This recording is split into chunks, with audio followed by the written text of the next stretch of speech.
Here's my second VOD review for MBGRN. I do up to 3 games per month for channel members, but I'm late with this one, so I'm doing 4. First game is Zelda versus Peach, and I'm giving advice for the Peach side. And this is actually the first time I get to review a Zelda game, so rather excited about that. So without further ado,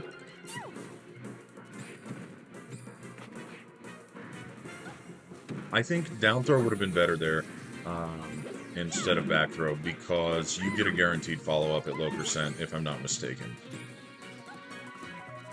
Now, trying to contest Zelda in neutral in this matchup without turnips is generally a losing battle. I'm going to make a note about that teleport.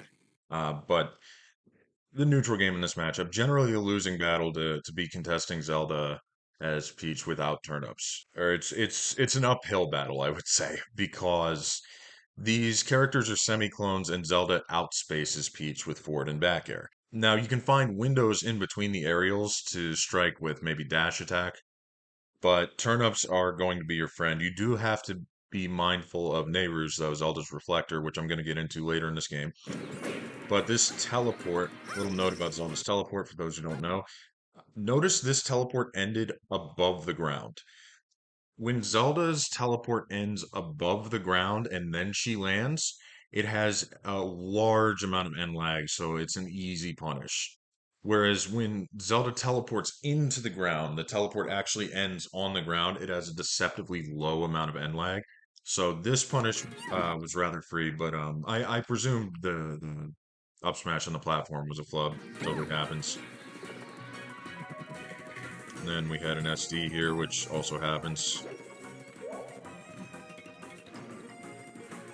This Zelda, they're doing some. I noticed some platform Zelda tech, uh, but they're rather slow and just kind of playing basic neutral fundamentals. Um, Generally holding center stage and spacing forward and back air. And fundamental Zeldas like that are not bad. So it takes focus. You can't autopilot versus a Zelda like this. You do have to look for your openings and play smart.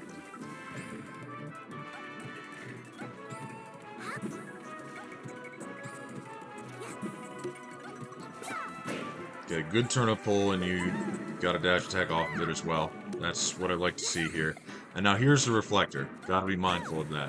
When you're pulling turnips, Zelda is going to want to be reflecting those. And the reflecting property of Nehru's lasts a long time. It lasts longer than the hitbox, and it has high multiplier for the damage.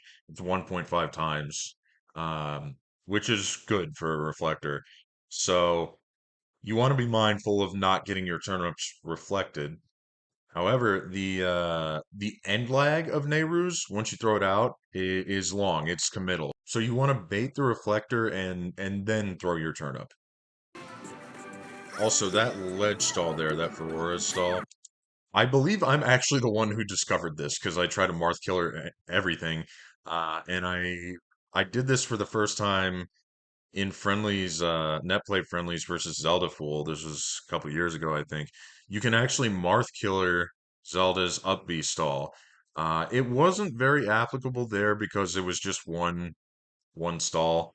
But if a Zelda's doing the up B stall a lot, you can roll to ledge in between the hitboxes and Marth killer it.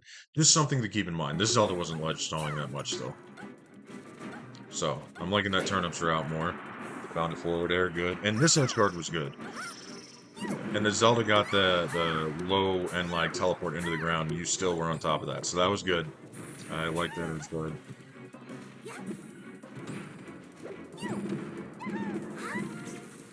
And Zelda forward smash you can SDI out of. It's just it's rather difficult and it's also risky if you're at high percent because you might end up DIing with it and dying for it. Even at mid percent. But yeah, you can SDI out of it. So I think we start to see more turnip play this last stock. Just be mindful of that reflector. Like I said, the reflecting property lasts a long time. Good air dodge and fade back there.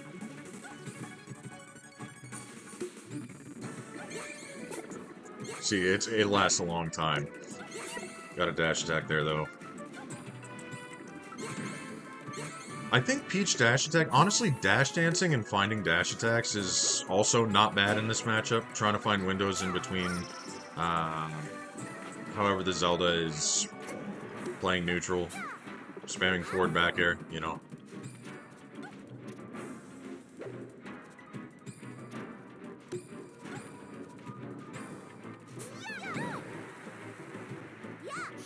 Another thing I should note about this matchup. Now, you have been, the Zelda's been in the lead for virtually the whole game, if not the whole game. But if you have the lead in this matchup as Peach, and the game is of competitive context, especially tournament, be willing to camp. Zelda sucks against camping, especially getting camped vertically. Um, if you can camp top plat or even go up and float with Parasol, don't be afraid to take it to time. Regardless of whether or not it tilts player. It doesn't tilt me, you know, I'm used to getting camped as Zelda. Um, but you know, do what you gotta do to win. Second game, MBGRN is Green Sheik. The opponent is White Sheik. It might be a little quiet for most of this game, but there are a few things I do want to touch on. Of course, that's a guaranteed chain grab. It just it's on reaction. It takes some practice. I mean, the chain grab and the Ditto is not as easy as people think. I think you still had it there instead of going for that Nair, but I'm not totally sure. I don't know the percents. Not a Sheik player. There's something I wanted to mention right here. Right, okay, so this ledge hop, when you hop from ledge here, so keep in mind, when you grab ledge, that's when you get your invincibility. That's when you get your iframes. And at, at that point, by the time you hung on ledge so long, by the time you jumped, you had no invincibility, so you just got back aired. Whereas if you jumped immediately, I believe you can't move for 7 frames. I don't know, ask Mewtwo King, but I think it's 7 frames once you grab the ledge, you can't do anything. But after that, you know, do what well, you can re-grab ledge or ledge dash or ledge hop like you did in this case, but make sure you do it right after grabbing ledge. I skipped forward a little here because I didn't have much to say for a bit. But this combo right here was pretty cool. Haven't seen that one before. That was nice. I respect that taunt. Your opponent was cool to taunt back too.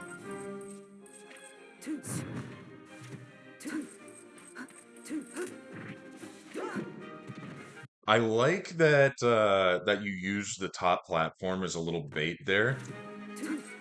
So looked like you were about to come down with the forward air, and then you wave landed on the top plat, baited out that up smash, and then got that nair. Probably could have gotten more there, but you know, nice little mind game there. Use platforms to your advantage. It is a platform fighter after all. Lots of platform mind games you can do.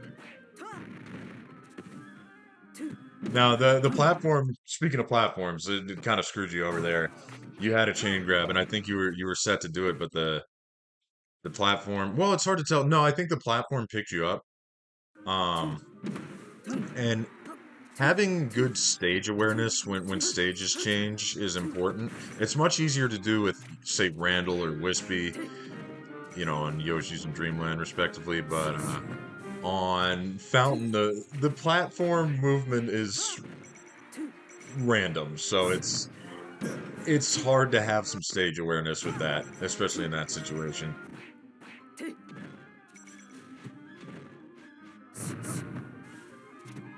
In that situation, I think a ledge dash would have gotten you a grab there. Just ledge dash here. Yeah, Sheik has a rather easy ledge dash too, compared to a lot of other characters. Easy to get Galint at least. Skipping forward again because I didn't have much to say for a while, but here, so you burned your jump there. Now, I think a Zelda recovery would have been good here. I think that would have been a very valid time to switch. So, yeah, you had burned your jump, so right here would have I would have switched to Zelda. Just be careful not to fastball because you're inputting down B and you don't want to fall much more. But you would have gotten the transform.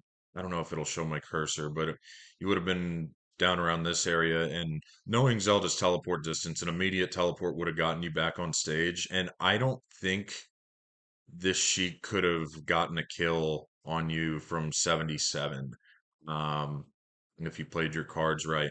And you only need one hit to kill this Sheik, uh, because they're at 145, and then you can switch right back to Sheik yourself. So I think Zelda Recovery would have been good there.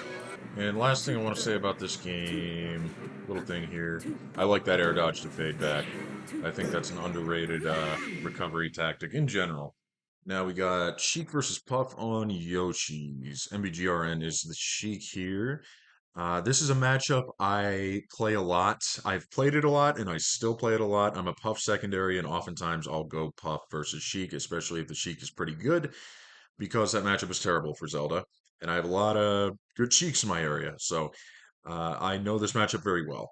And it is losing for Sheik. Personally, I think it's 60-40 Puff. You could probably argue 55-45, but it's definitely losing for Sheik. Not a blowout, though. And I think it's why J-Mook had a block against H-Box for a long time. But Yoshi's story, probably the best case scenario for Sheik in this matchup. Going for a pummel at 0 is risky because grab mash out is percent dependent, so sometimes they'll mash out and they get the pummel. Just a little thing there. Or they'll mash out if you do a pummel at 0. Now, puff down throw. DI that away. DI that away or it's a free rest, as we saw there.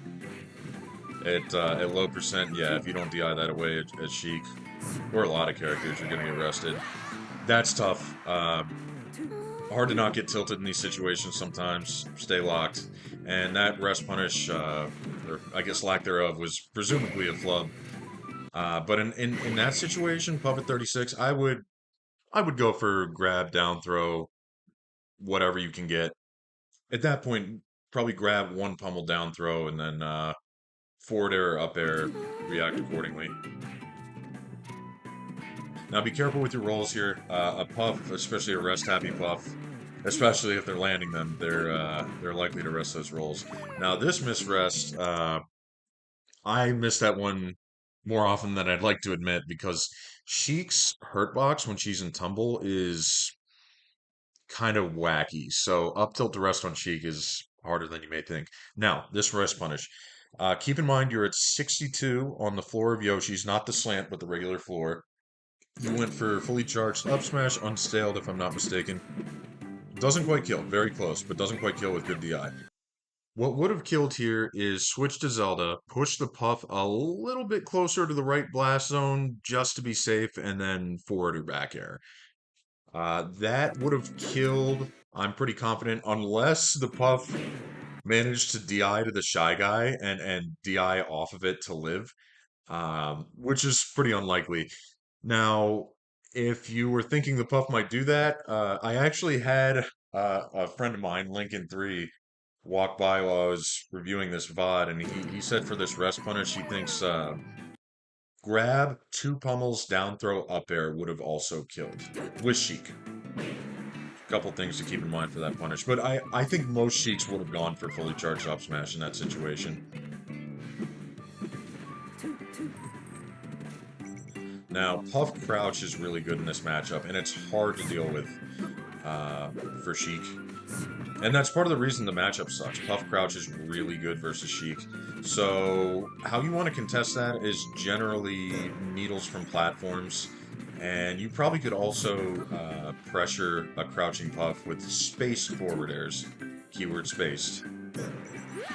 Let's skip forward a little here. So more needles. Needles are going to be good in this matchup, especially aerial needles like that. Now, be very careful with dash attack. If that Puff is not at high percent, dash attack is very risky. It can get crouch cancel rested a lot of the time, especially if you're doing it predictably. And Puff can also crouch Sheik jab into rest. Puff can also shield Sheik dash attack, rest out of shield, which is hard because Sheik is very low when she dash attacks, but It's risky on Puff, so be careful about that, especially a Puff that's crouching a lot. Fourth and final game, we have Sheik versus Pichu on Yoshi's again. So Pichu is the lightest character in the game, dies off the side earlier than any other character. Only Jigglypuff dies earlier off the top because Jigglypuff floatier character. Um, so one thing I think you picked up on quickly is that this Pichu goes for edge cancel up Bs on the platforms. You were on top of those. You got that one. You got another one later. Skip ahead a little bit here. So Pichu F Smash, stronger than you might think. So SDIing out of it, which I believe you did there. You got out of it somehow. That probably saved you. I think you were dead otherwise on Yoshi's. That move is strong. Careful with your air dodges. You got punished a couple times for risky air dodges on the side of the stage. It's a good mix-up, and you covered that edge cancel again, good. Air dodge recoveries are good as a mix-up, just don't do them too often. Now, Sheik does have a chain grab on Pichu to a certain percent.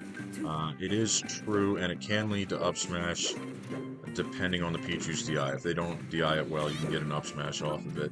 Thank you, Spooks, for the knowledge. I referenced her for the matchup knowledge for that.